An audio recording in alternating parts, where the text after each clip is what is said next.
Um, Welcome to session number two. And welcome to session number two. Today we're structuring the review and the introduction funnel. This is session number one was the pre-writing session. Session number two is we start our writing. And just to briefly go over the topics. This is our roadmap for today.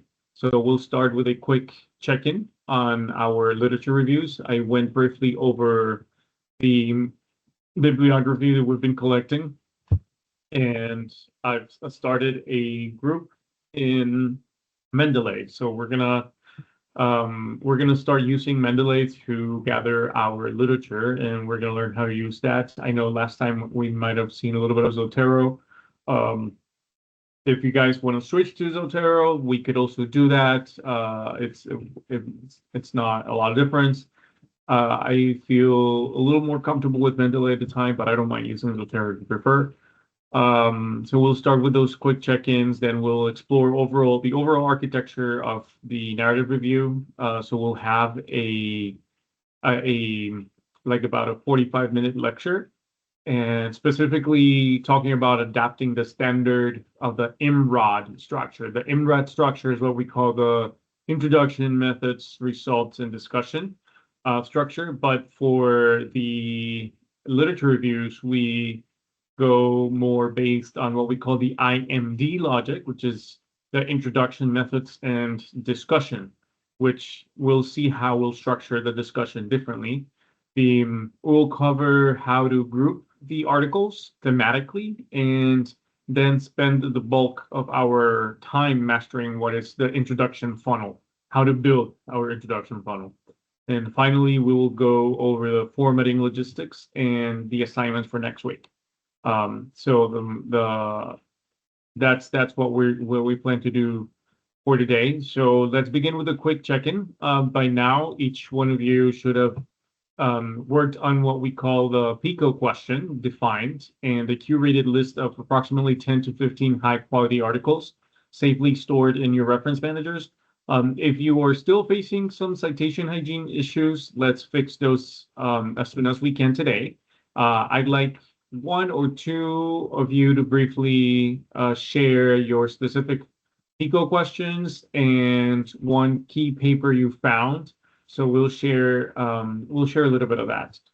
The milestone for today that we're checking, as we mentioned, is the 10 to 15 articles and the reference manager setup.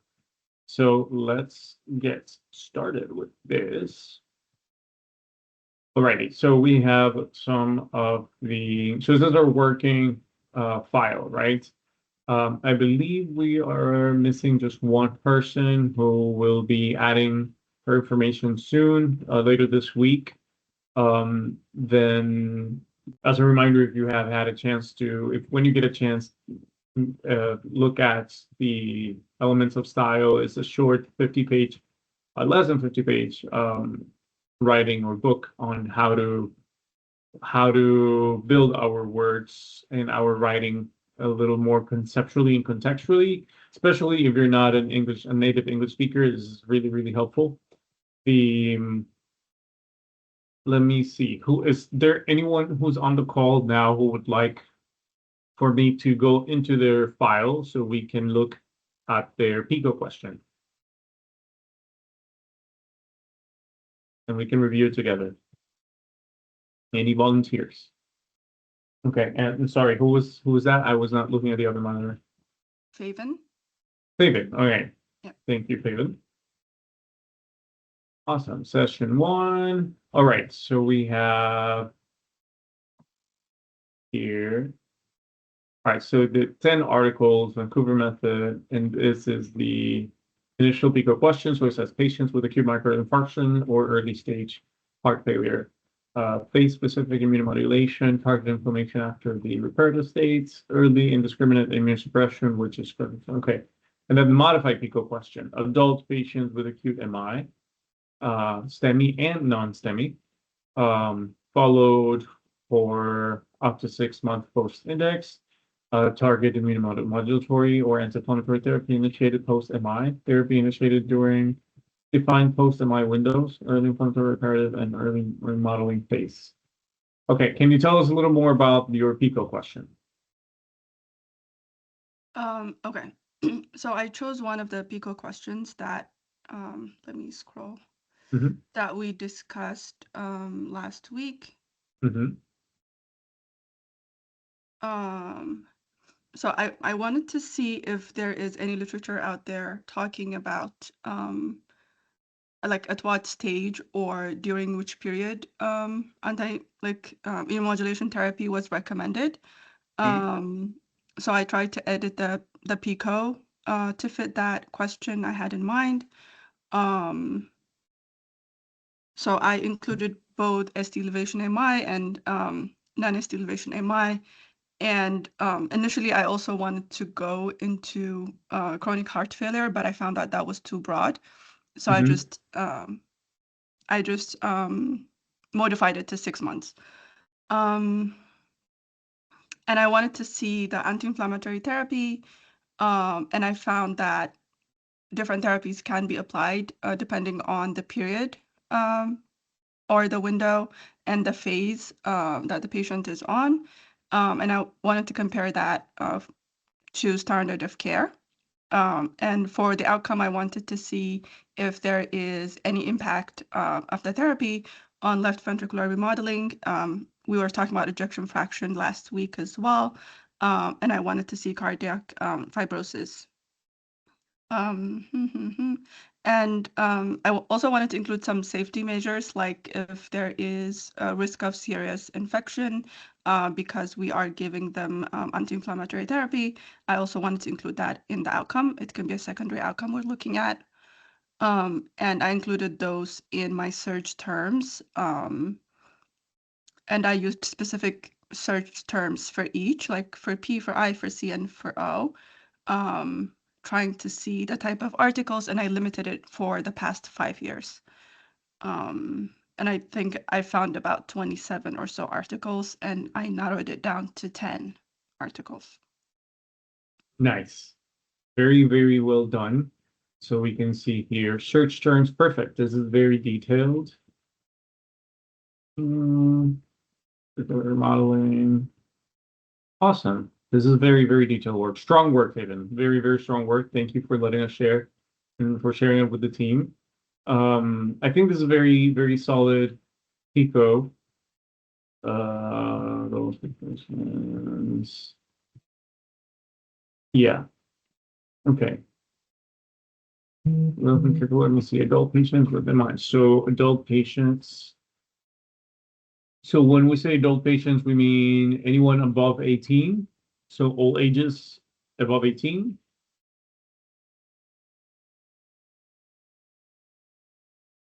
Is that what you meant? Sorry, I was on mute. Yes, that's correct. Okay, thanks. Then followed for up to 6 months post NI. Okay, targeted immunomodulatory. All right. Targeted immunomodulatory or anti-inflammatory therapy. Make sure that. Okay, or anti-inflammatory therapy. What do you mean with what type of anti-inflammatory therapy? Or do you mean immunomodulatory anti-inflammatory therapy? Yes. Okay. Like TNF alpha blockers and things like that. So you mean, okay, targeted immunomodulatory. Okay, let me see. Standard of care therapy initiated during defined post-MI windows, early inflammatory therapy. All right, so give me an example of which the, here, let me turn on the testing mode. Give me an example of what type of immunomodulatory or anti-inflammatory therapies you mean. So I wanted to include like the current broad therapies. I didn't have anything specific. Okay. So I wanted to include both terms. Okay, so terms. All right. So in this case, so that's a very good initiative because it means that we're covering a wide range of therapies.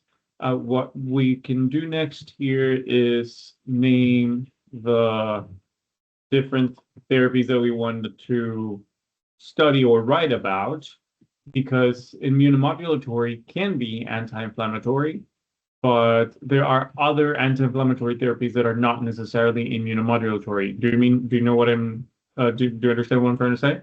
Yeah. We can take off the anti-inflammatory therapy if we want to be more specific. That's an option. That's a way to see it. But I'll leave it open for now to see if we find something interesting. Now let's take a look at the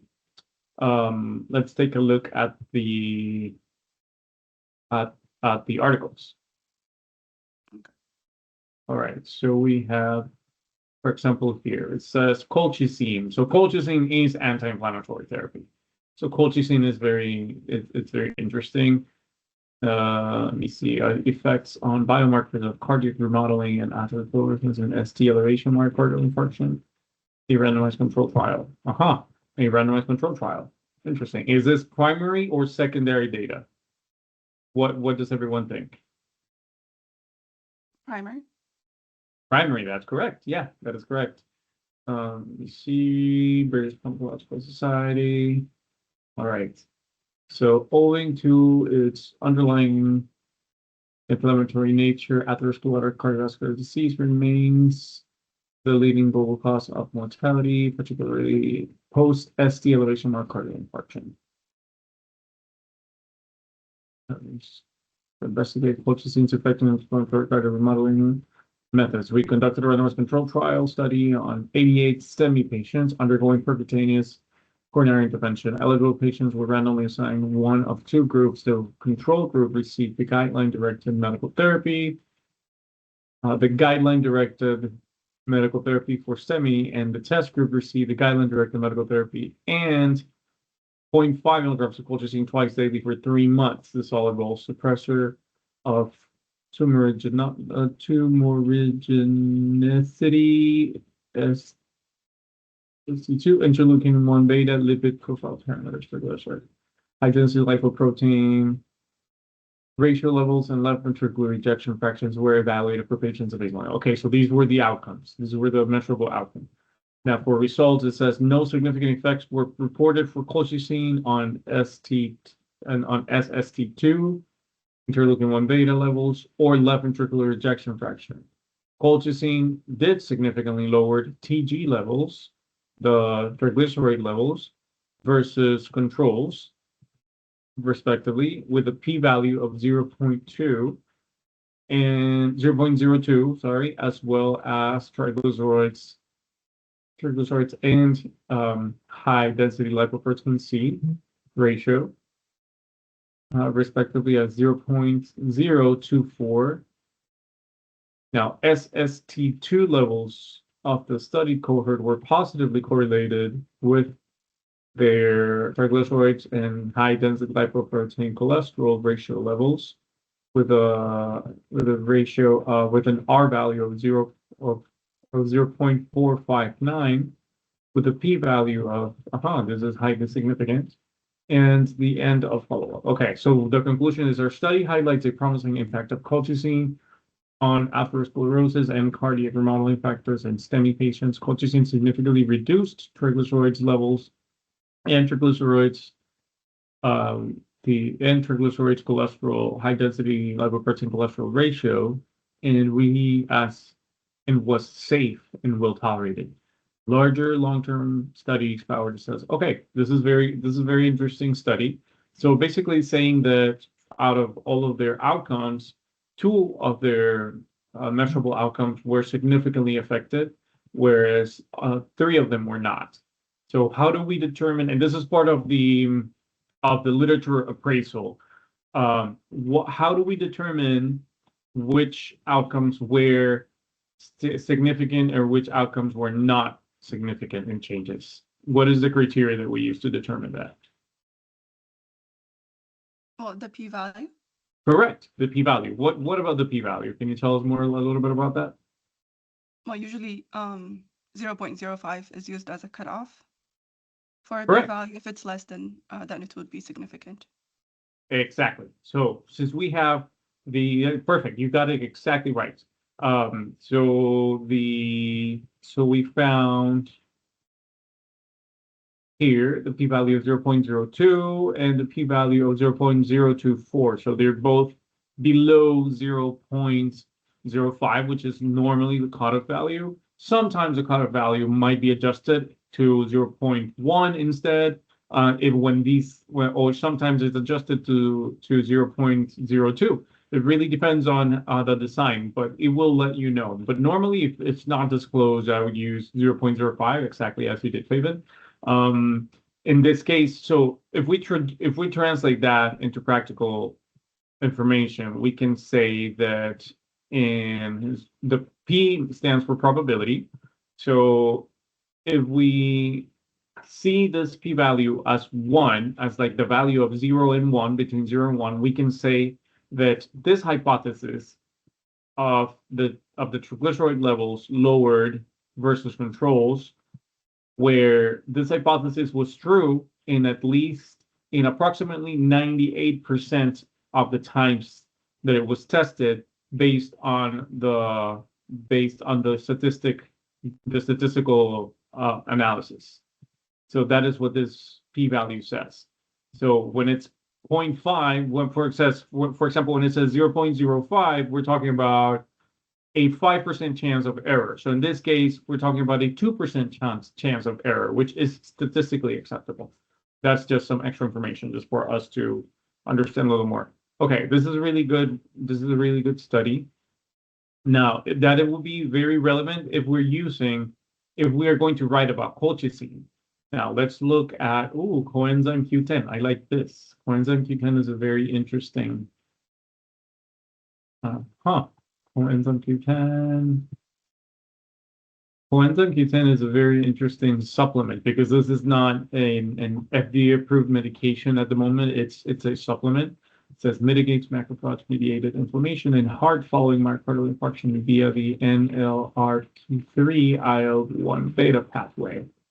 What type of article is this? Let me see. Methods, plasma levels, open answers, the controls in my patient, randomly enrolled. So consecutively enrolled randomized control trial. Okay. Randomized interblind control. So is this a trial also? Is this a randomized control trial?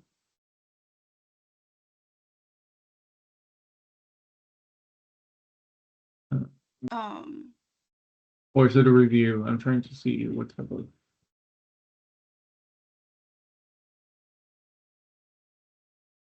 I think it was a trial.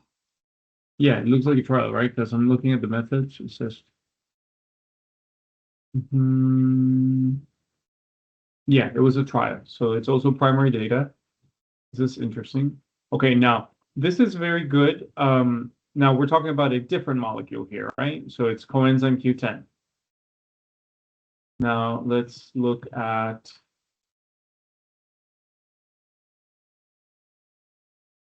immune microenvironment through bio-therapeutic and biomaterial-based approaches.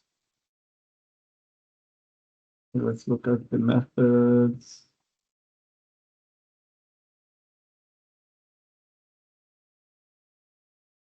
Let's see.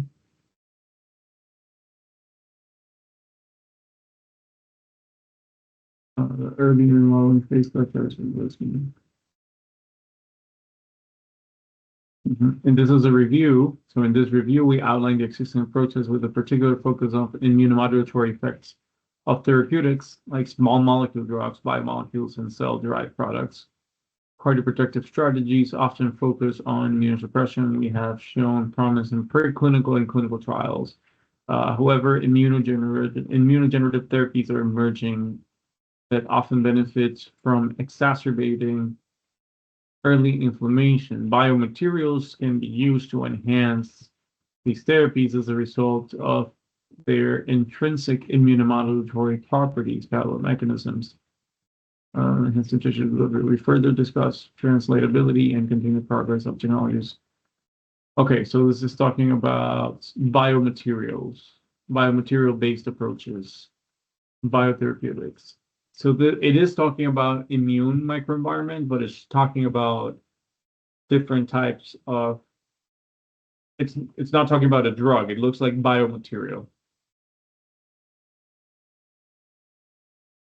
Okay, interesting. Now let's see.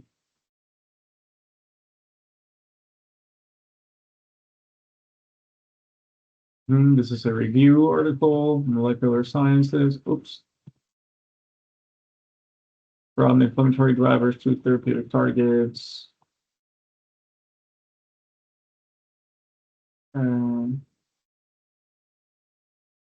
This review aims to provide an overview of the roles of the neutrophil. So this is a mechanistic trial. So this is a little, mechanistic review. We're reviewing the mechanism. We're not reviewing a drug specifically. I'm going based on the PICO question. So, because the intervention that we're looking at targeted immunomodulatory therapies or targeted anti-inflammatory therapies. So let's see. It says impact of the reperfusion and temporal dynamic after myocardial infarction,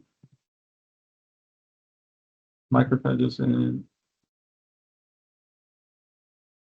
novel therapeutic potentials for macrophages and myocardial infarction. Okay.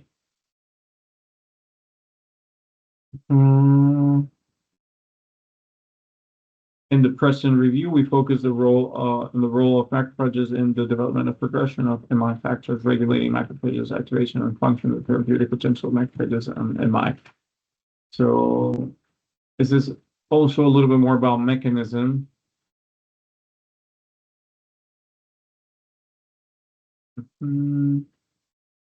Role of the neutrophils, signaling pathways, the dual role.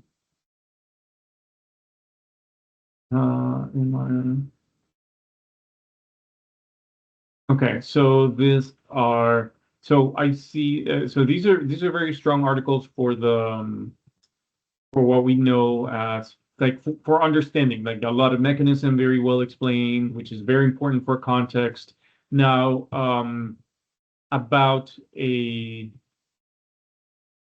we go based on the PICO question, where how about like a targeted immunomodulatory therapy or targeted anti-inflammatory therapy? Aside from the colchicine, we saw colchicine in the coenzyme Q10. So we would probably want to expand a little more on on specific therapies because we're talking about the exposure or the intervention in this case. So, but this means that the data that you got is very good. It's very solid. I see a lot of clinical trials. I see very, very good, solid reviews, meta-analyses. They're very, very solid. These give us a lot of context. We would probably want to enrich that a little more on based on the therapeutic interventions that we want to study. So, and then we can talk about the outcomes discussed in those therapeutic interventions. So, strong work, very, very good. This is very useful for us to understand a lot of what's going on. Let me see. I think I saw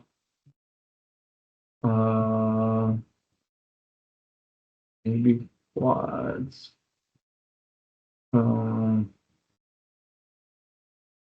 Okay. Let me see. I think I found it here. Okay. There are T cell, single cell, dysregulated, interleukin-1, autoantibodies. Colchicine, we see colchicine again. Interleukin-1 axis, so mechanism, rationale, interleukin-1, colchicine. Okay, we see colchicine, the role of colchicine.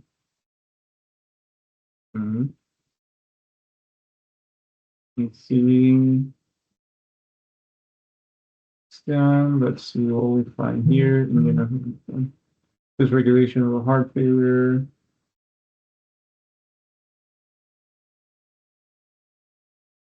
Immune dysregulation. Okay, so here's my question for everyone. Would you like to write about an immunomodulatory drug, or would you like to write about the immunomodulatory pathways that we can explore for drugs, for upcoming and future drugs? What do you think? Meaning the exposure. We're deciding on what's going to be the intervention. Do we want to study do we want to write about a specific drug, or do we want to write about the pathways that drugs can target? And if you don't understand my question, let me know and I can elaborate. I prefer the pathways. It's more interesting for me. Okay. I agree, but I think there might be room for both, maybe. So looking at existing drug therapies and then emphasizing the pathways as well next to it. Okay. There might be room for both, so we can write about the classes of drugs.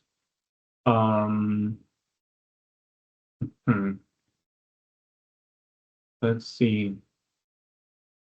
Yeah, because we have the B cells, we have the macrophages, we have the deconstructing inflammatory risk. Now this is more about the risk.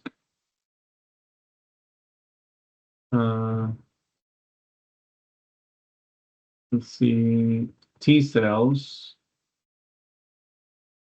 Okay. Immune inflammatory activation in the heart.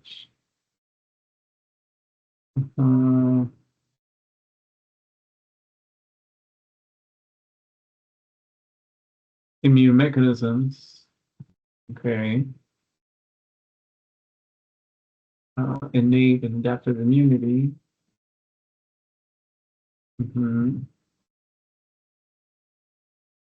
Immune metabolic mechanisms. Okay, we see a lot of mechanisms. Nice. Immune metabolic mechanisms or preferred ejection fraction. Okay. Good. Yeah, I see a lot of let's see.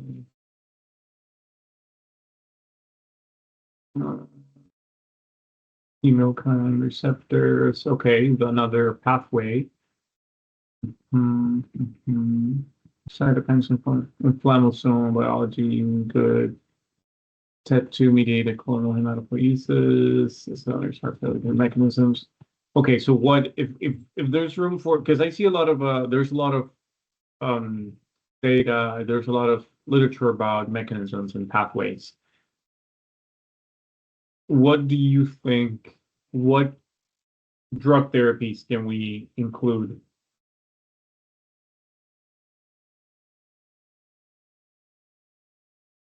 Or did someone find specific drug therapies that we can talk about?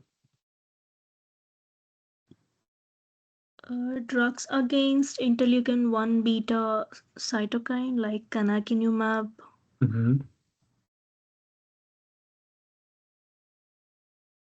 See. Interleukin-1 inhibition for prevention failure.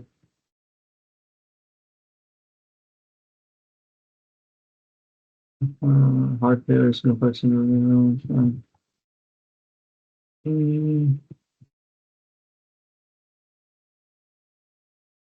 clinical trials are urgently needed to confirm safety and efficacy of therapeutic approaches, specifically heart failure. In this narrative review, we'll discuss current evidence regarding interleukin-1 blockade and the prevention of treatment and heart failure. Interleukin-1. Okay.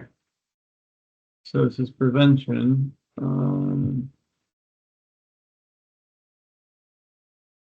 Okay, kind of keeping up. So we can talk about. All right, so let's do this. So we have defined the population as adult patients with, do we want to do both STEMI and non-STEMI, or do we want to choose one of those? I think it's more easy one of those. Okay, and what does everyone else think?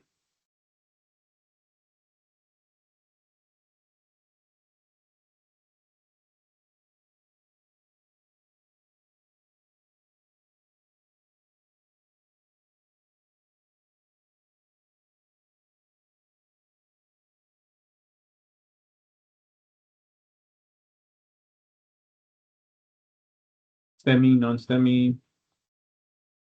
I think maybe we can keep it broad for now, and maybe if we Mhm. find some data that favors one or the other, we can choose.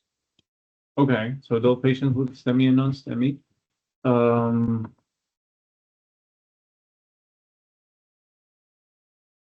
Okay. STEMI, STEMI, and then what was the other portion that you said? Talking about followed up for 6 months post.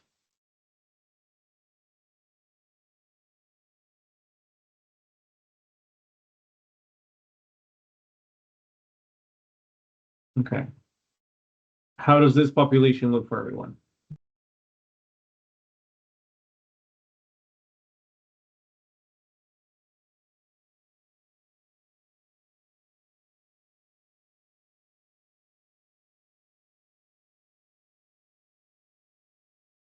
Yeah, I think it's broad enough.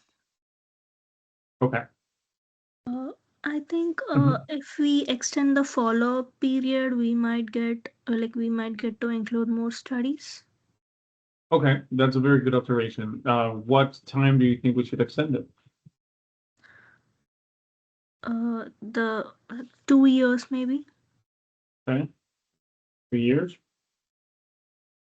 Or we can do followed up from, let me see. So, okay, so we are entering a little gray area.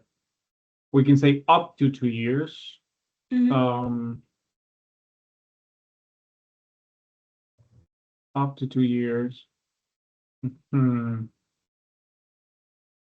Okay.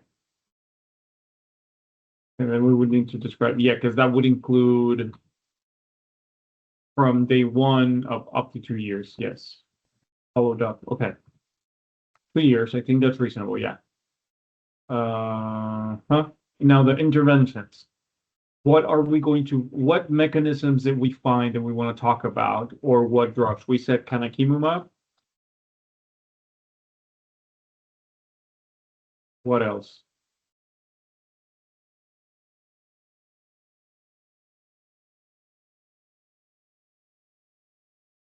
Do we have any more drug therapies, or do we have other mechanisms that we want to talk about?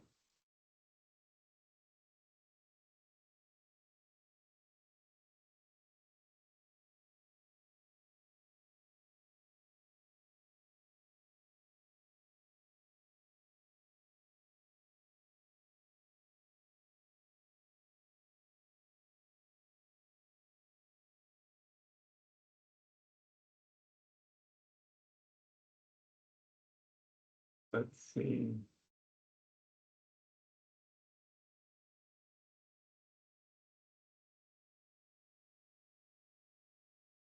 So we see immune cells, immunomodulatory treatment for targeting B cells. I think we can start talking about. I found an article that talks about like all the anti-inflammatory and modulated pharmacological aspects we can that there's known to literature at that point. Do you know which one is it? It's the 9th. Current anti-inflammatory strategies for treatment. Okay, this is good. This is very interesting. Let me see. Okay, so HHS public access, that's really good. It's very recent also. Mississippi Center for Business Research. Okay. Okay, let's see.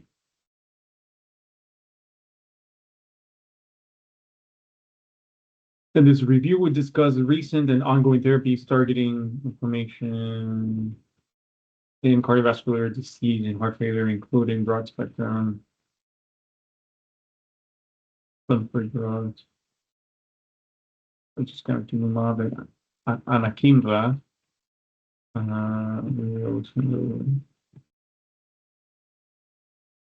Okay, now then we're talking about heart failure in this case. It's a different condition than STEMI and non-STEMI. Oh yes, I'm sorry. In my PICO, I focused on the heart failure aspect. Okay, interesting. Okay. Do you think, is there a way that we can incorporate heart failure here to this PICO then? What do we want to write about? The heart failure can be included in the outcome, I guess. The outcome, okay, that's a good way to put it. Yeah, I also agree. But then we would need to. Okay, then that becomes relevant only if it's. Let me see. How would we incorporate the heart failure in the outcomes for if we talk about STEMI and non-STEMI? So these drugs actually reduce post-myocardial infarction cardiac remodeling, such that it decreases the incidence or severity of heart failure in those patients. Okay.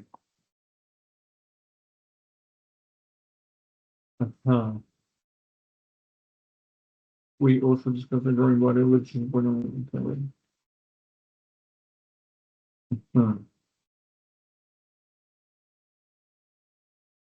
Yes, we discussed recent Okay. Okay, I have an idea. So you're saying to include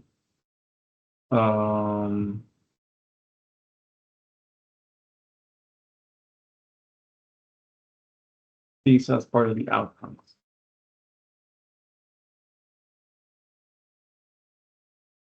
So I think here we can talk about drug therapies.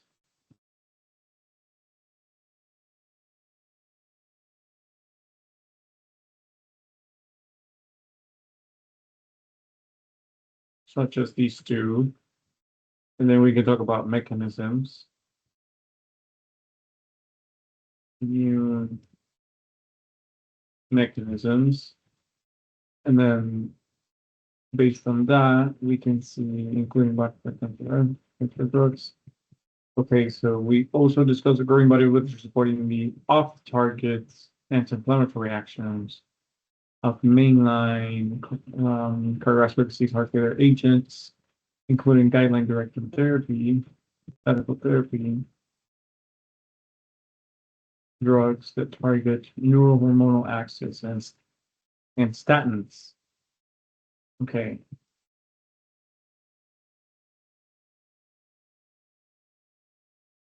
From patients with autoimmune diseases with heart failure or at risk of developing heart failure.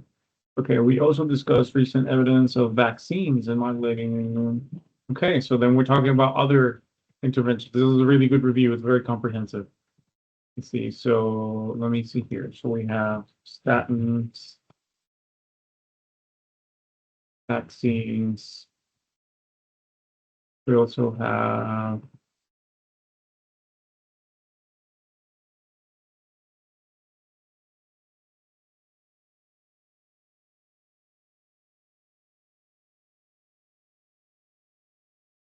guideline-directed medical therapy drugs that target neurohormonal axes.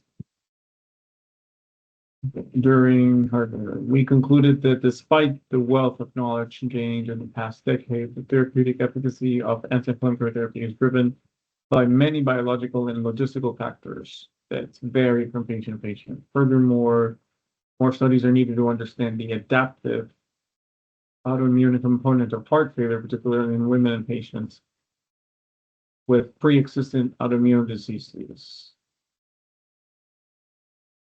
The number of patients with heart failure who suffer from obesity, diabetes, or immune diseases continue to grow. Our understanding of inflammation must continue to evolve to reflect these underlying comorbidities. Okay, so let's see, what did they write about? Roll up the anti-inflammatory response. A broad spectrum anti-inflammatory drugs. Okay, let's look at this. So, okay, they even talk about NSAIDs.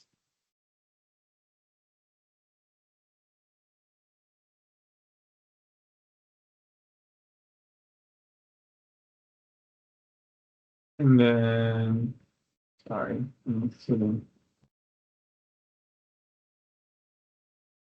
Steroids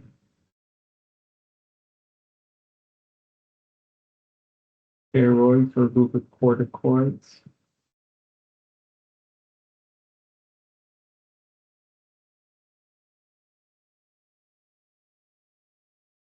You have colchicine.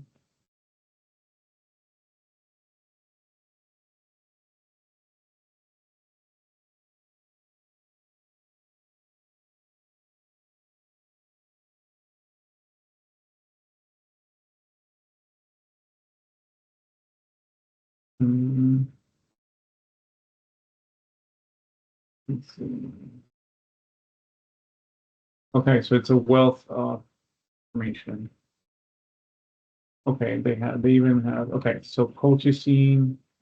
So they classified it in broad spectrum and other ones. Okay, how about here? It says targeted anti-inflammatory therapies.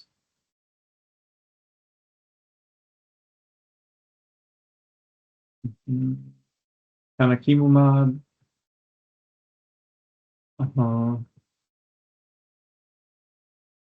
Anakinra.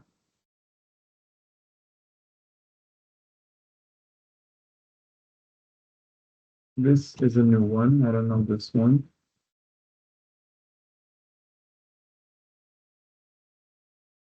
Okay.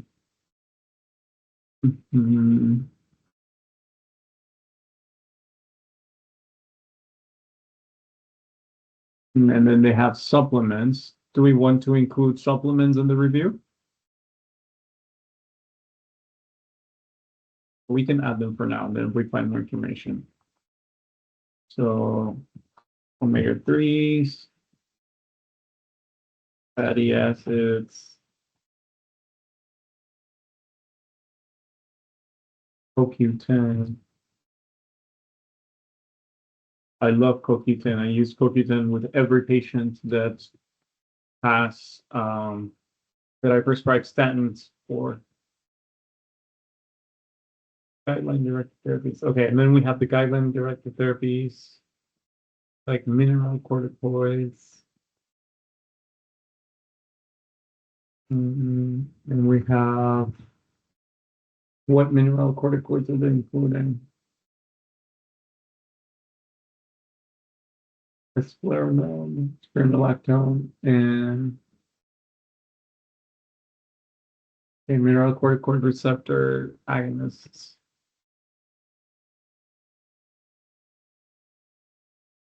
So, such as Splerenone. Is it Splerenone? Am I writing it right? Splerenone. Spironolactone.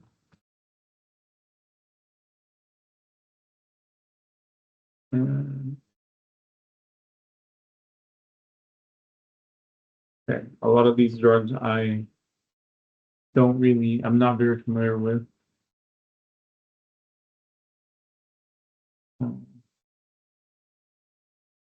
We also talk about,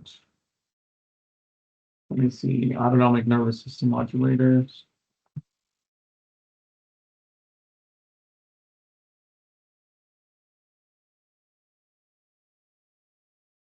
Okay, so here it talks about NSTEMI. Okay, I think we have an idea. Autonomic nervous system modulators.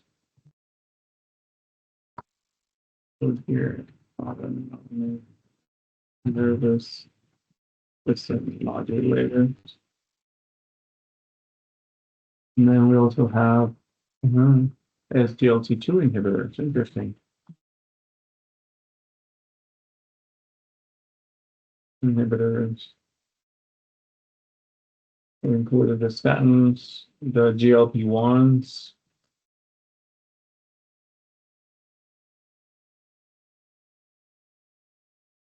Okay, therapies that target immunity. The adaptive immunity.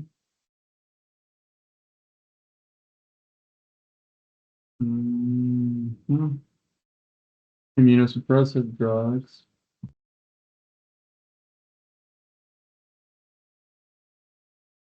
Combination of glucocorticoids and corticosteroids. Methotrexate, interesting. This is a very, very broad review.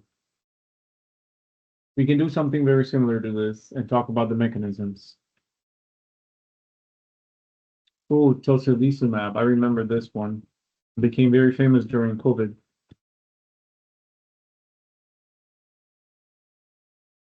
IVIG.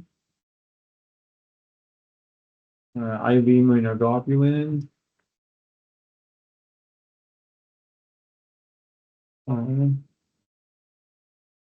Immunoabsorption, plasma exchange, B-cell depletion. Then we talk about the mechanisms, B-cell depletion, and then immunizations. We talk about the vaccines.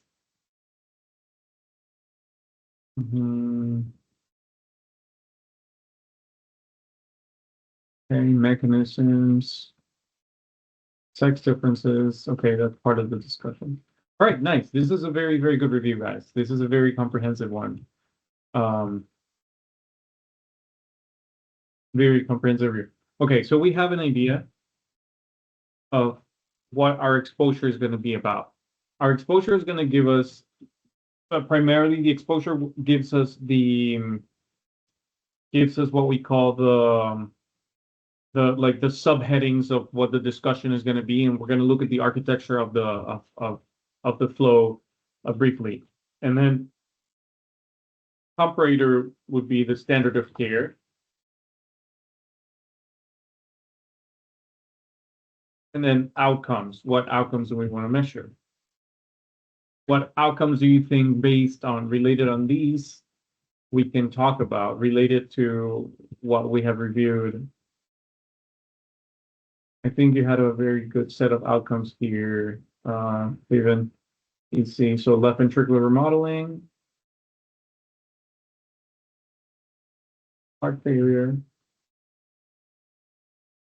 Do you want to keep heart failure hospitalization, or do we want to split heart failure and hospitalization as the second one? Yeah, we can split it. Yeah, Oh, I agree. actually, you already have it here, development of heart failure. Yeah. And I could probably put without just hospitalization instead of heart failure related hospitalization. How does that look? Great, I think. I like that we separated the heart failure and the hospitalization. Okay, good. And I like these outcomes too. I think these outcomes are pretty solid. Let's keep these.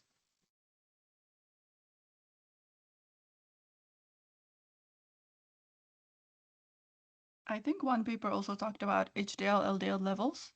I don't know if you want to go there. Yep, you're right. Yeah. HDL, HDLC. We talked about triglycerides. We talked about what else did we talk about? What other outcomes did we talk about?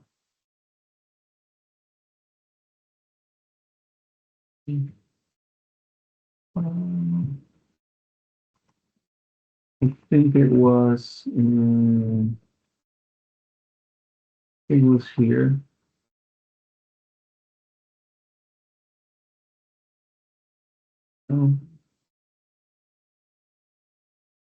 Where was it?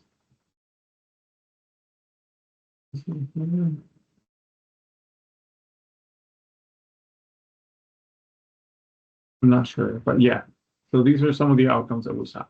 Okay. So we have an idea right now of what we want to talk about. Now, as we move on and we refine what we're the steps, then we can decide on what to specifically write about and then narrow down and then shave it off. Now, the next step is going to be, this is my idea. Now, while we work on, I'm gonna work on narrowing down this PICO question. In the meantime, if you don't have Mendeley, we can start working with Mendeley. This is so it's gonna be very easy. Well, once we have, you just go to Mendeley.com and you can either download it. You can download it for desktop, for Windows, or you can get started on Mendeley Web, or for whatever operative system you have. I have Windows. If you have Mac, there's also for Mac. It's going to prompt you into, if you don't have an account yet, then you can create an account. You just have to put in your email. It's free. You just set up the account. I have created this group here. Let's see. I think I can invite members. So I'm gonna be inviting all of you. So create your Mendeleys. Once you create your Mendeleys, let's write here do we have a place where we're writing our information? Okay, then I'm gonna put here let's do a group of sheets.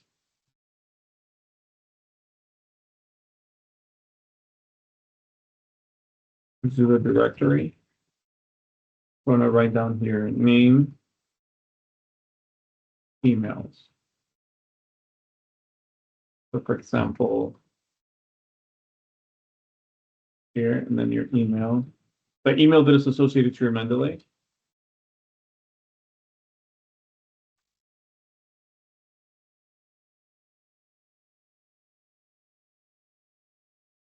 And as these emails, as we start setting up those accounts, then I'm going to start inviting everyone to the emails. And once you're done with that, let's start looking into, feel free to access to the ongoing draft. And when we have the ongoing draft, feel free to start looking for these informations for more data of this information. And then we're going to add, as we find more articles, we're going to add these to the Mendeley shared group. How do we do this? Let me show you. It's very easy. Once you have found an article, let's say, I think anybody had a list, or who had a list here? Someone had a list. Here, let's say,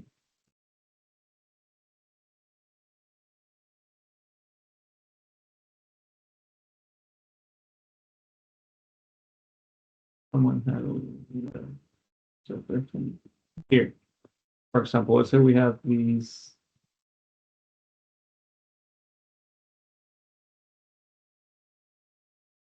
Let's say we found this.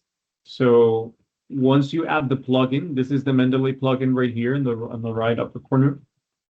You select it, you click on it, and then once you have logged in, you just make sure that this is the same article, the same name, and then you add it to make sure you select here the group. You're going to see the group that you're going to be invited to, and then you add that. Once you add that, you can either use the web version here, and voila, it's going to be added.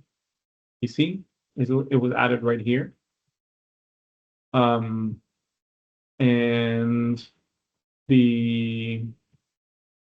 you can use the web version, the desktop version, which is exactly the same thing, just as a desktop instead.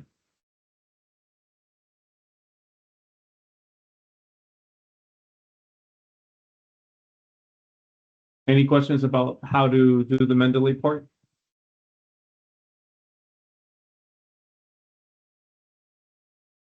All clear for now. Mhm. All right, let's start working with the Mendeley part. In the meantime, I'm gonna start sharing, and once as we're doing that, I'm gonna work on formatting what we have depending on the data that we find, and then we'll start with our lecture so we can start writing our introduction. So to go over it, just to review, make sure that everyone understood. First step is going to be log into Mendeley, create your Mendeleys. Once you've created your Mendeleys, add your emails to the directory.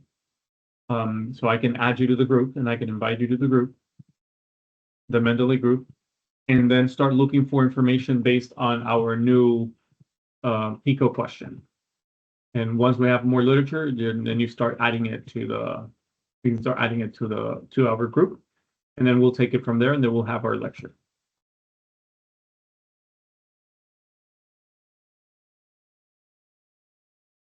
I'm gonna play some background music, and let's do about, how does 15 minutes sound? Can we do 15 minutes? Let's see. And Nicole, Bounty, and then we have a couple pending. Nice. And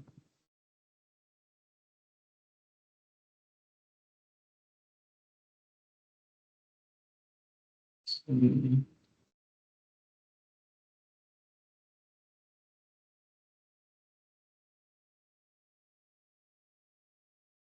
Give me a second. I'm trying to accept the pending, but I don't know what's happened. So give me a second, please. No problem. I can resend it if necessary. I just resent it. Okay, thank you so much.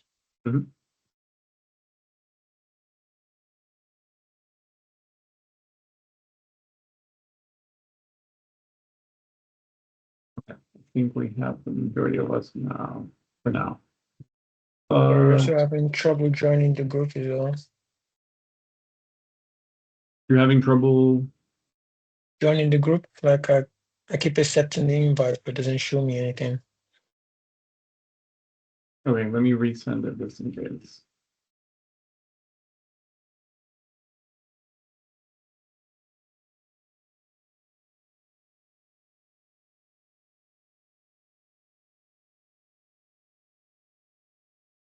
Okay, and then as we add more information, we're gonna start seeing more articles here. And then we will later on interact with those. And I'll teach you how to interact with those. All right, so let me share the other important part.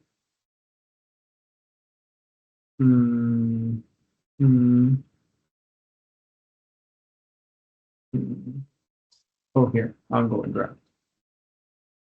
Okay, so this is what I came up with. This is what I have for now as the population intervention of the PICO framework, which again, if we need to adjust, we can adjust. But we have adult populations presenting with acute myocardial infarction, STEMI and NSTEMI with follow-up period of up to 2 years post-index event. Then we have the intervention, which is the pharmacological immunomodulation and anti-inflammatory therapies categorized as the following. So we have targeted biologics. We have basic and classic anti-inflammatories. We have metabolic pleiotropic agents. And we have adjunctive and neuromodulatory drugs. This is what we'll have for now. Then the comparison is going to be the guideline-directed medical therapy or placebo. So we're searching for information. We're searching for literature that talks about any of these in this context. And then the outcomes that we talked about efficacy outcomes and talked about safety outcomes. So within the efficacy, we found prevention of adverse left ventricular remodeling and the different types of ventricular remodeling, reduction of cardiac fibrosis, prevention of incident all of these, safety markers, cardiac rupture markers of impaired infarct healing, et cetera, et cetera. So this is the current framework that we are going to be working on at the moment. Again, it can be modified as needed. Now let me accept all of these. And feel free to modify it. If you need to add something added, just do it with just make sure you hit view mode and then add the suggestions. So make sure that way the edits are going to be tracked as suggestions. And it's like a track changes. It's like the version of track changes of Microsoft Word. It's the same thing. And finally, before we start our class, our short class today, this is kind of like the outline that I came up with for our present type of review, which when we're talking about, this is based on the present PICO framework. So the introduction is what we're going to be working on today. We're going to look more into how to do that and what it involves. The methods will describe we'll look into that next week, into the methods. Then the discussion is, in this case, is the subheading. So remember that for a narrative review, we don't necessarily have a results section because we're not reporting any results specifically.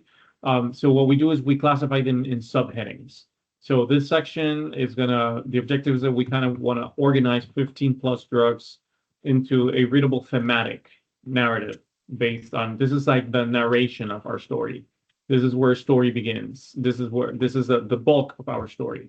So we can do, this is my proposed outline. So the theme 1, we can talk about the post-MI immune response and the temporal paradox. And in this case, we can talk about all the mechanistic articles that you found. The other thing, and the theme number 2 is the targeted cytokine inhibition, which in this case, we can talk about the different drugs and talk about the outcomes. The theme number 3, we talk about the broad spectrum anti-inflammatories. Then we can talk about the colchicine and report these results in the trials, etc. In theme number 4, we talk about the pleiotropic immunomodulation and cardiometabolic therapies. In this case, the SGLT2s, the GLP-1 arrays, mineralocorticoids, etc. And this is what I have right now. And theme number 5 is the novel and adjunctive modulators. So these can be like the 5 basic headings, and then we can write subheadings based on drugs or based on mechanisms, and that's how we're going to structure our review. And then finally, we'll work on our conclusion as we finish the module. How does this look for now? How's it looking? What does everyone think?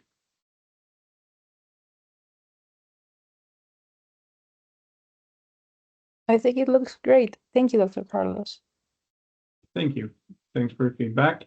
If anybody has any suggestions, please, by all means, you don't have to ask for permission. Go in and write it. Just make sure you write it as a suggestion to make sure who wrote it, and then we can discuss it in class.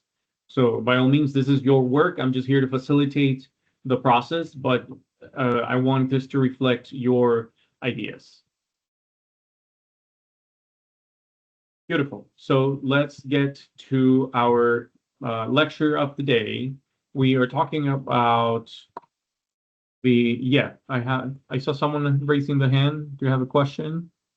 Sorry to drag you back. I changed my address associated with my Mendeley account. I don't know if you could resend the invite to that one.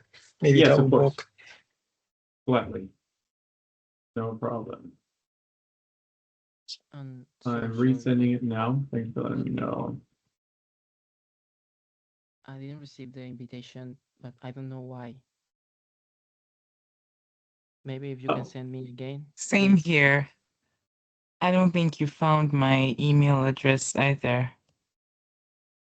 Oh yeah, I might have not sent it. Let me see. Who doesn't have it? Who hasn't received the invitation? I haven't. Pressure. And me, also me, Dario. And Dario Sebastian. Okay. Treasure, do we have your email here in the directory?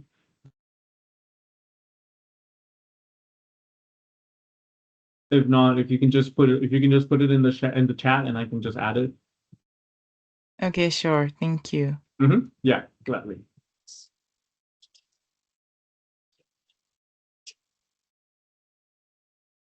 Okay, and Dario, did you check your email to make sure that I didn't make any mistakes here? Sebastian Benavides 045 at I'm gmail.com. ready to check, but I don't know Okay. what happened. Did you check what stage are you at right now? Do you see the invites?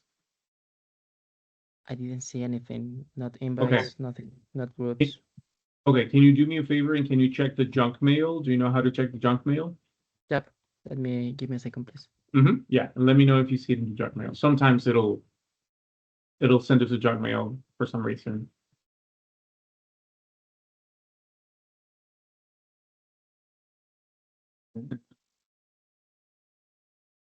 Check. Yeah, it was there, junk mail.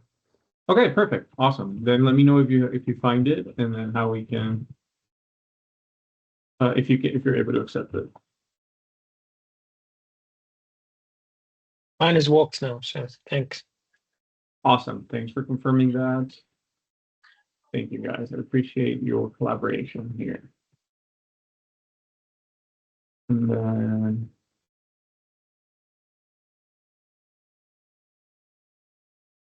Treasure, I'm sending yours now. And if you don't see the invite, you might see it in the junk mail, but I just sent it right now. So you should receive it in the next couple of minutes.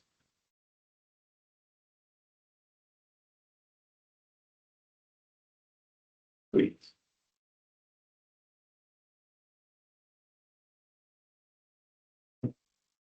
Okay, found it. Thank you. Perfect. Awesome. Okay, I'm the group. Thank you. Excellent, guys. Excellent job. I'm glad everyone has access to it now. So, and then we just add the whatever literature you think it's valuable, we can add it there. If we need to delete it, we can delete it. We can always just add whatever you think is relevant. It doesn't have to be the final thing.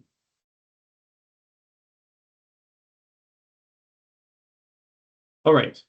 So let's get to the lecture. The lecture today is not very dense. It's very succinct, but we want to make sure we have all the details. So let's talk about the architecture of the narrative review. The architecture of the narrative review, we standardly use normally what we call any research project, we standardly use what we call the IMRAD. The IMRAD stands for the introduction, methods, results, and discussion. For a narrative review, we use a condensed results and discussion section. So we do the IMD instead, and then we add the conclusions in the end. Results plus discussion, equals pretty much the theme. So when we write original primary research is when we want to use the IMRAD structure. But however, the narrative reviews, we adapt this into the logic of the IMD, because you are not running lab experiments, so your results and discussion sections will actually blend together. Now, the IMRAD can also be applied not just for primary, but also for some secondary literature. For example, when we're doing a systematic review and we're analyzing different results, because we're systematically differentiating the results. Instead of listing the data here, what we use is we will synthesize the findings under a thematic subheading, and so we can critically appraise the literature. So what we're talking about here is in the narrative review, what we're doing is critical appraisal of literature. That's what we're doing, critical appraisal of literature. When we visualizing the manuscript and as the hourglass model.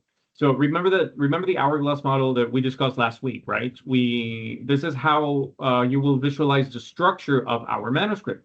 So your introduction starts with a very broad at the top of the hourglass. Perhaps we can start by discussing the global burden of heart failure or the global burden of the STEMI, of heart failure and STEMI in this case, or STEMI or cardiovascular diseases, whatever is relevant for us now based on our new PICO. Now, then the funnel down, you funnel down to the narrow neck, and which presents the highly specific cellular and molecular mechanisms of immune dysregulation. So finally, in the conclusion of the hourglass, it widens again as we apply those specific findings back to broad clinical implications in the future patient care. Now, this is normally how it would look. So we start here brainstorming. The introduction, we start very broad. We talk about the global burden of the condition, not necessarily just heart failure, but depending on our PICO. Then we funnel down the specific cellular and molecular mechanisms and drug therapies in this case. Then the narrow neck right here represents a highly focused immune dysregulation. That's the focus that we want to obtain. In this case, we have thematic focuses. So these thematic focuses are the things that we're going to narrow down. And then finally, in the conclusions, is the take-home message. It's going to widen again to broad the clinical implications of the future care. Now, organizing the literature is what we were doing with Mendeley. So once we have all of our papers selected, how do we organize them? Well, we generally have three ways to organize them. In a chronological way, which looks at how research evolved over time. We can also organize them in a theoretical way, which compares different scientific models, and thematic is a third way a thematic categorization is a third way to organize it, which organizes literature by themes or categories. For our module on immune dysregulation, I think a thematic approach is best. We can group our papers into themes like pattern recognition receptors, like T cell activations or cytokines, or cytokine networks, or anything that shows relationship within the transitions of the research. In this case, the thematics that we have discussed are these right here. So we can talk about the post-MI immune response. We can talk about the cytokine inhibition. We can talk about the broad spectrum anti-inflammatory. So these thematics I'll teach you how to organize those in Mendeley next week, once we have added all of these literature to our Mendeley group. Yes, Vivian. Hi, sorry. Mhm. I was just looking online to see if anyone has done like a similar review Mhm. for MI. I know we Mhm. had a similar review for heart failure, and I think I found something from 2018. And Okay. I wanted to share that in the chat so that we can pivot or like find another gap if possible. Did you find an article? Yeah. Are Let you me able to share. add it? Are you able to add it to the Mendeley? Okay, I just shared the link in the chat. So, but okay. Okay, let's can try add. adding it to Mendeley so we can visualize it. And this is a good practice, so we can add it to Mendeley. So we can visualize it in Mendeley. Okay. Let's see. Let me know when you're able to add it so I can visualize it here. And there are different ways to add references. We can import files from the computer. We can select we can import a whole folder from the computer, or we can transfer a library into Mendeley. For example, BibTeX, EndNote, and RIS. These are like platforms where we can store these articles, and we can just transfer them directly. We can also add manually some the reference, which is not recommended, but sometimes it's necessary, especially if you have a physical book that you don't have access to it digitally, which is very rare nowadays, but it can happen. But we can add it also manually. Now, if we're looking at... Yeah, I've added it to the group. Okay, so now that it's been added, let's sync. We select here synchronize.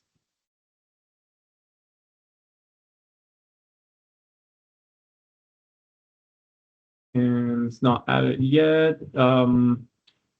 Did you add it to your library or did you add it to the cardioimmunology group? I added like to the cardioimmunology group. Oh yeah, actually, my bad. I was looking at a different one. Yeah, You're totally right. it's the first one. This one? Yeah. Yeah, I was looking at a different group. Yeah, that was my bad. Sorry. No, you're good. Okay, so see, and then we have the perfect, and then we have more people adding stuff. Excellent, excellent, excellent. And the good thing, another good thing about this is that if we need the PDF, we can also just get the PDF here and we can obtain it. Let's see, and we can read the PDF here. And another thing is, for example, I'm going to show you how to do the annotations. So it says immunomodulatory interventions in myocardial infarction and heart failure, systematic review of clinical trials and meta-analysis. Okay, so this is a systematic review of clinical trials and meta-analysis. So this is a mix of systematic and meta-analysis of interleukin-1 inhibition.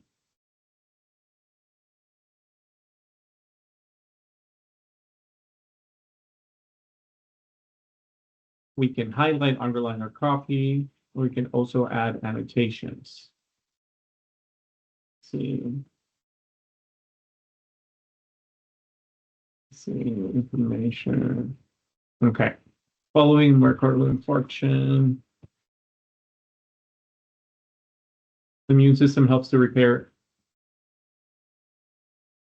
ischemic damage and restore tissue integrity, but excessive inflammation has been implicated in adverse cardiac remodeling and development towards heart failure. Preclinical studies suggest that timely resolution of inflammation may help prevent heart failure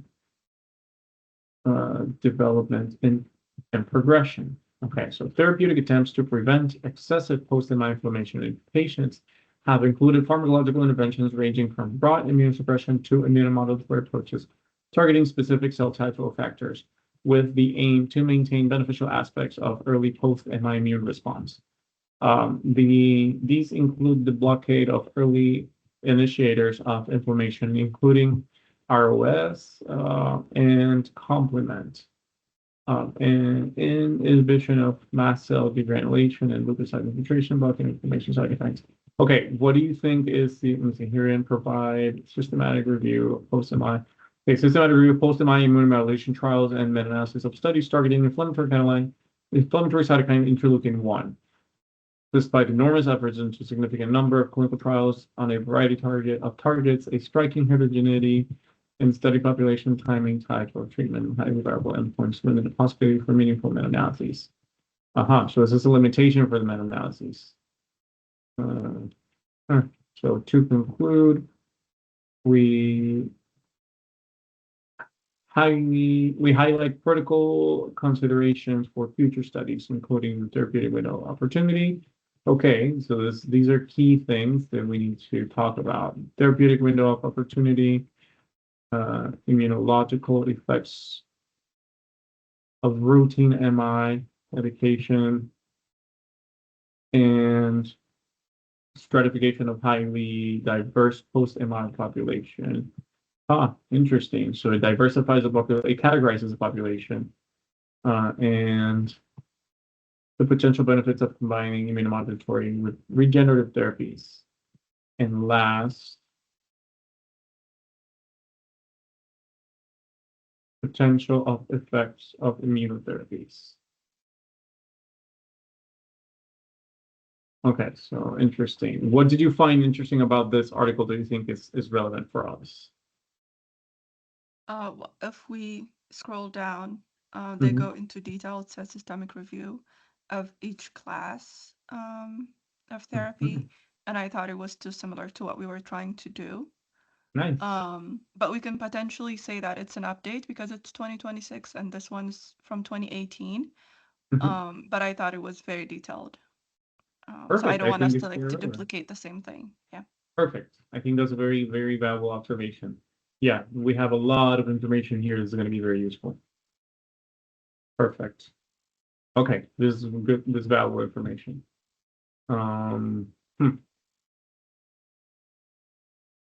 Okay, yeah, and now we have also here we can filter by articles. Sorry, by authors. Sometimes we have, and sometimes we'll have duplicates. Sometimes we'll have duplicates. We don't have any duplicates as of now, but sometimes we do tend to have duplicates. Let me see, is there a way to, we can organize here by year, we can organize by title. See who added it. Yep, this is very useful. Okay.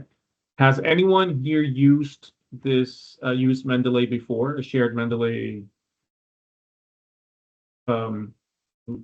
bibliography before, digital bibliography before? This is the first time?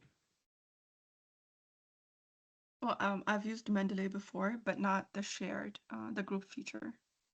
Okay. It's gonna make your life a lot easier, significantly.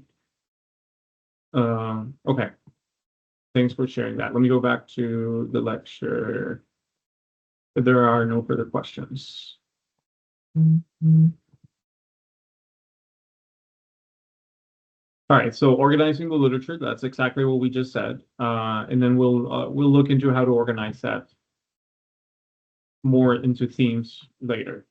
Writing the introduction funnel. Now, this is where we land today. So now we have arrived today to our primary objective, which is the introduction funnel. The introduction must set the context. What we do is here we establish the rationale and we explicitly state the purpose of our review. So we do this in 3 ideal steps. Step number 1 is we establish the broad context. Step number 2, we introduce the gaps of the problem. And step number 3 is we specify the objective. So let's break these down little by little.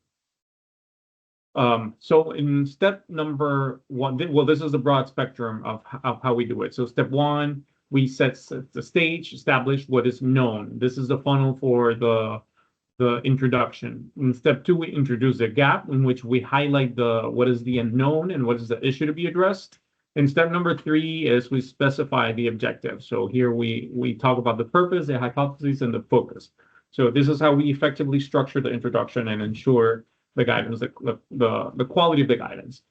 So step number 1 is the goal is to hook the reader. We want to catch the reader. So we want to establish a very broad context where, like, for example, for our papers, this means opening with the global burden of the disease or the condition that we're talking about, whether this is heart failure or whether this is MI. And for the purpose of this slides, I use heart failure initially, but we can mix both of them.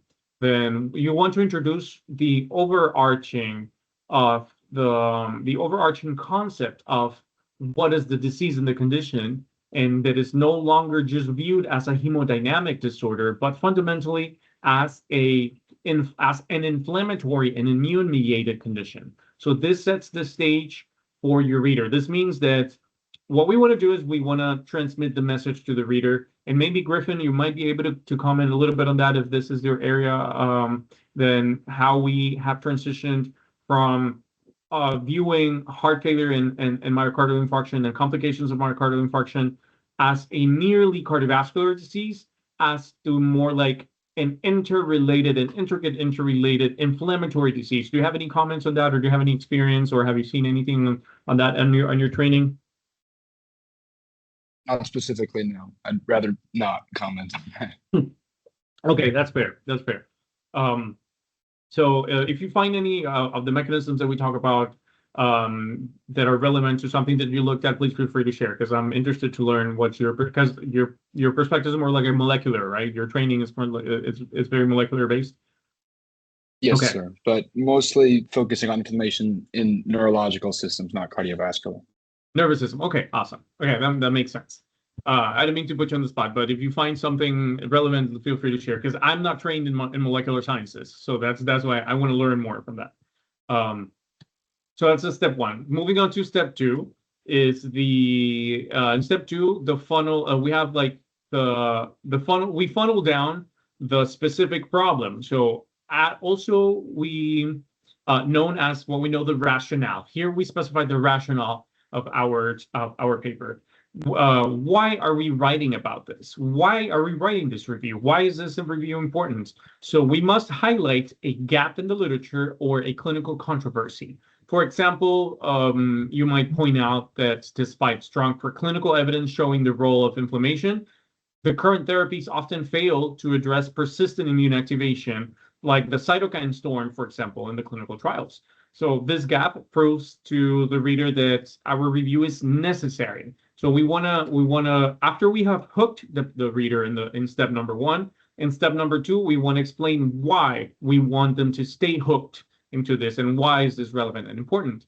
In step number 3, moving on to step number 3 of the introduction, we're only talking about the introduction.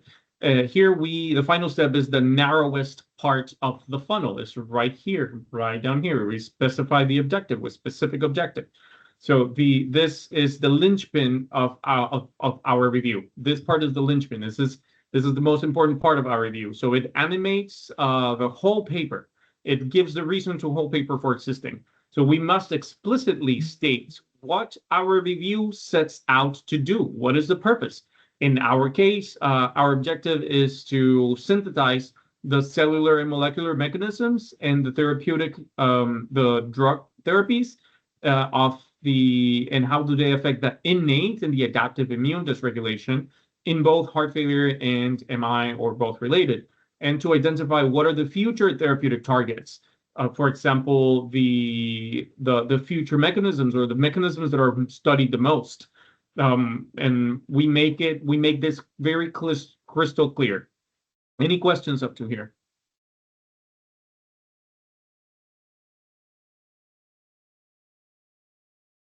Okay.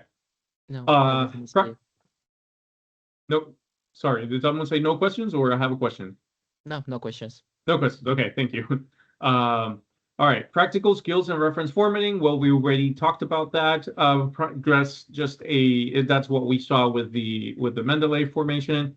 When we switch to practical skills, we talk about drafting the introduction. Like as we draft the introduction, we must cite our sources, of course. So for this program, we require normally Vancouver or NLM format, which NLM is the National Library of Medicine style.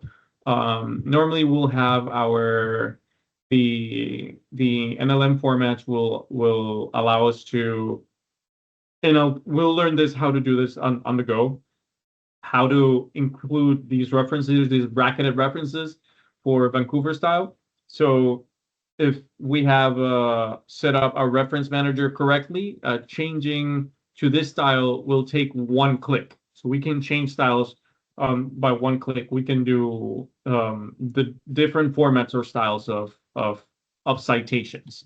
Now, the software normally will generate the in-text numeric citations, and the bibliography will automatically update. But we'll see that more in the field. And just emphasizing, we're wrapping up here. Emphasizing that because we will be doing peer reviews and we'll be providing direct feedback to each other, then we normally encourage to learn the collaborative editing tools. So please ensure that the track changes or the word or the suggestion mode in Google Docs is on whenever we write on our shared documents. This will allow us to see the edits and accept or reject changes, and then maintain a clear version or history of what the manuscript is looking like. This also allows us to see how everyone is collaborating, and if anyone needs any specific any specific help in any of their sections. But feel free to do that. Whenever I write anything on your papers, on your documents, I will write it as a suggestion so you can see it as a comment or whatnot or something similar. There's also a way to add comments. Let me see if I can do that here. For example, here, introduction. You can add a comment. You can put here either Control-Alt-M, or you can just add a comment. Like for example,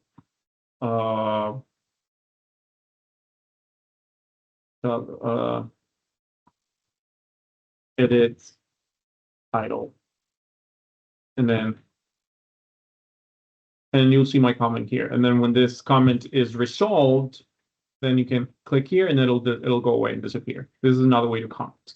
So if you have any specific comments, you can visualize that part. Now, finally, well, that's about it for today's lecture. So it's very succinct, very brief.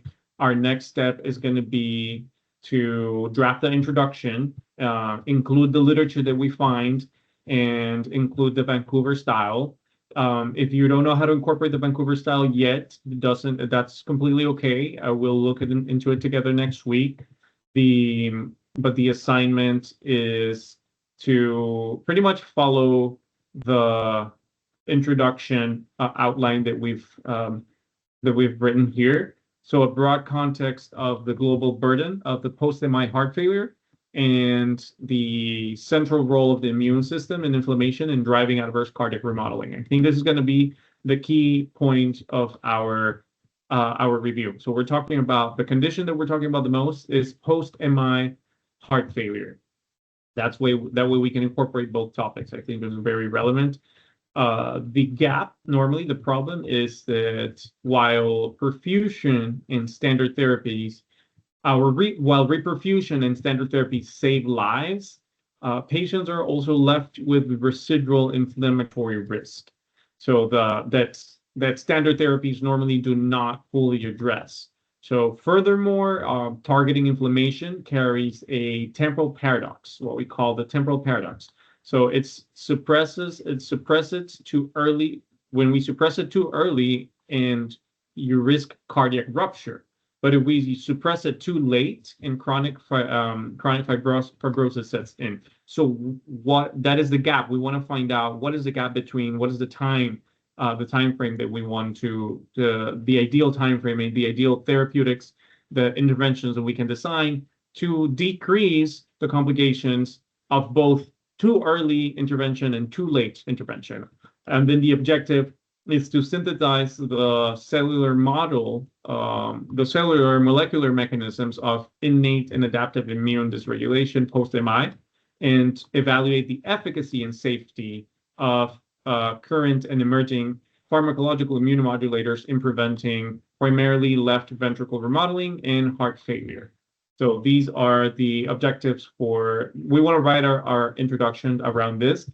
Where are we going to do this? Well, ideally, we want to write this into each one of our ongoing draft. Like for example, here, if you have session 1 PICO question, we can write it here, or you can write it in a separate document, whatever you prefer. In the end, we will require to have one whole document with all of your weekly deliverables. So once that is completed, that will be part of your assessment of how we assess your contributions, and then that's how we assess the milestone authorship of the ICMJE part. Now that is that's what we're working with now. Any questions, comments, concerns, confessions?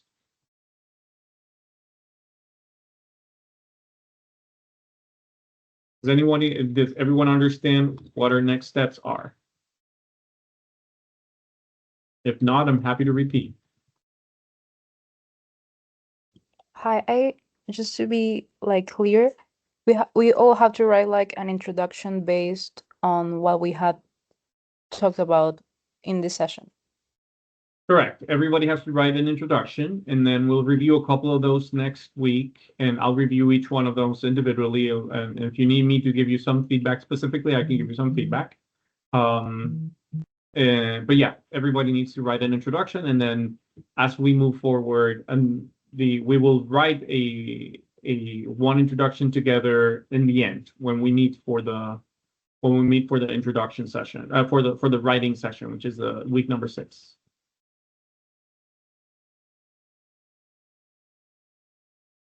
And then, sorry, did that answer your question?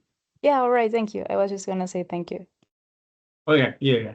Well, thanks for that. Thank you for your question. Next week we have we're gonna look into methods and bio-render. I'm gonna send you there is a 1 hour long bio-render tutorial I highly recommend that you see it, you watch it. If you can watch it in pieces, if you can watch at least like the small tutorial ones, I highly recommend that you watch it. BioRender is a very, very interesting and free tool more than anything. We love free tools. It helps us put together images and diagrams that are relevant for our scientific work. So I highly recommend you give it a chance to watch it. You don't before we meet for next week. If not, it's totally okay. We'll try to incorporate a training within the class, but that will make the class a little longer. But it saves us a lot of time if you're able to watch it. But and then we will learn how to write the methods. So we have that for next week. Beautiful. Anything else that I can help you with today? If nobody has any further questions, all I have to say is thank you for your time again. And I assume, just to confirm, we will meet same time next Sunday. Yes, sorry. We're doing citations for the introduction, correct? Yes, if you can do the citations, yeah. Okay.